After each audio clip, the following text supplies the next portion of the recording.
with the cost of goods that keep increasing more and more and the economic crash that we've seen since a couple of months now, the average age of retirement have increased over the last decades, and in fact it is planned that this age will continue to increase over the next couple of years since many people are still not planning for their older age. As young adults, we always heard about the importance to start investing and saving a lot of money for your retirement, but in fact we never know how much money and how should you proceed to be able to be in a good position when you'll be older. And this is what we are going to do today in this video, where I will share with you what are the best steps that you should follow to be able to have the best retirement possible. The first thing that you should keep in mind when you're planning for your retirement is to fix yourself some great objectives for you. Some people have some big luxurious taste and are willing to pay more to afford this big and glamorous lifestyle, and some are more some minimalist people that don't need to drive a new Bugatti. But to be able to fix yourself some great objectives, you must be able to see what are your main spending and your average spending for your retirement.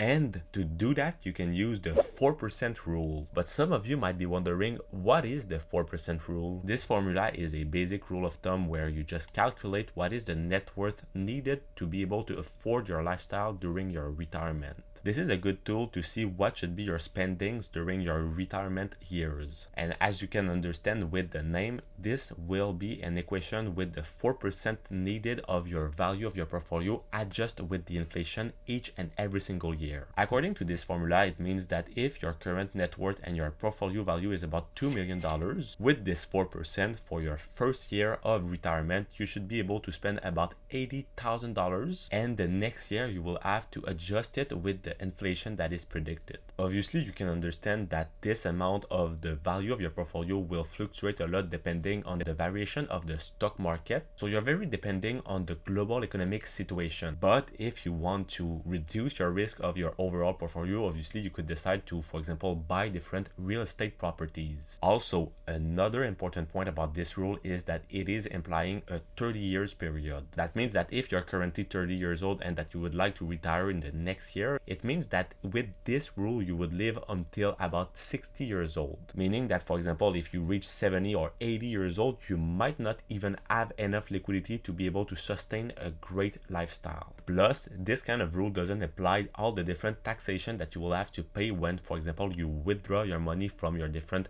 RRSP, or for the Americans that are using their IRA.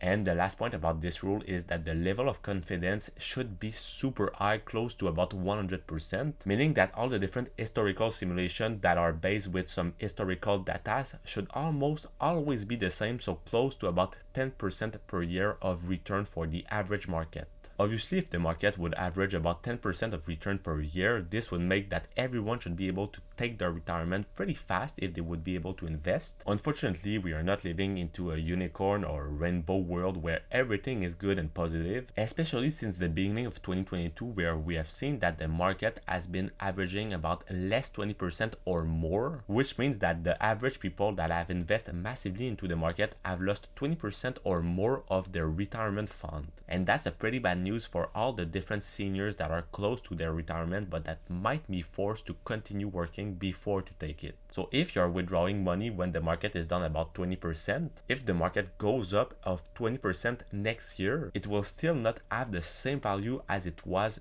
before it. So you can understand that this rule should not be the only thing that you use to predict and calculate your future retirement need, because it might not be as smooth as you think on the stock market. However, an alternative option with this rule would be to increase, for example, the percentage that you allocate for your different spendings. For example, you could decide to increase it to about 6 or 7%, but in that case, you would need to have a bigger portfolio value to be able to sustain it on the long term. Another crucial point to know and to be able to plan your retirement is to know what is the employer pension plan for you. A pension plan is basically an employee benefit that commits the employer to make a regular contribution to a pool of money. This pool of money will be available and eligible for the different employees after they retire. It means that for you, it could be pretty interesting to see if your employer has a pension plan, but you should also be able to understand how it works. And it is pretty important for you to understand what will happen to your pension plan if you decide, for example, to change job. And if your employer doesn't have any pension or retirement plan for you, you could just go see him and ask him to create one, which would be a great idea for you, but also for your different co-workers. Also, it is super important for you to understand what are the social security benefits for you that you will have in your different country. So basically, how much the government is willing to pay you after a certain age. In Canada, we have the old age security that is available for anyone that is 65 years old or more. And in fact, in July 2022, the average monthly payment from this kind of security is about $700 per month. And if you have already maximized all the different vehicles of investment that you have, for example, the 401k or the IRE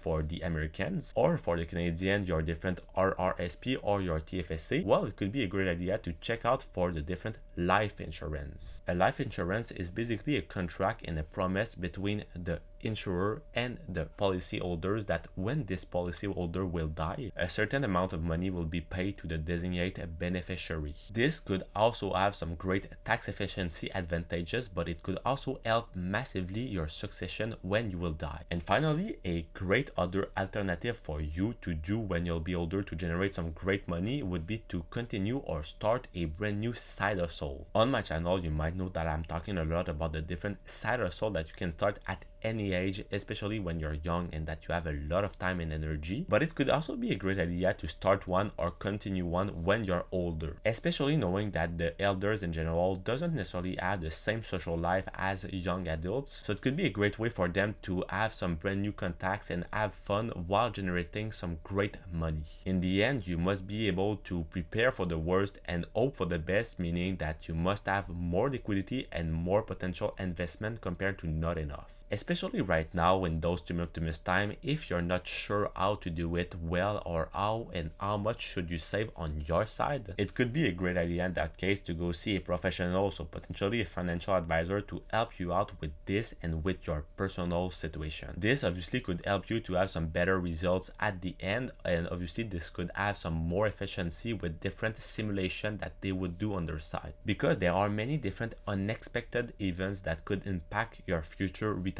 fund. For example, you can have all the different macroeconomic situation, for example, the downtrend of the stock market caused by the raise of the rates, but also by the high inflation. And on your side, you could also have some unexpected events that could impact on the value of your portfolio, for example, some health problems. So the first step obviously will be to determine and see what is your average spending when you'll be retired. And after, you'll be able to set yourself some great goals and some realistic goals to see, for example, what should be the income generated from your portfolio to surpass your different expenses. And obviously, as I told you, it could be a great idea also to continue to have a side hustle to generate some kind of money, but also to keep a great social life when you'll be older. So as you've been able to see in this video, it is crucial for you guys to start investing as soon as you can for your retirement. And if you're looking to see what are the best vehicles to start investing in it for this period, you can check out the video that's going to be right over here that share with you what are the main differences between the RRSP and the TFSA. And if you like personal finance, make sure to join the North family by subscribing to the channel for only $0.0, and I will see you soon.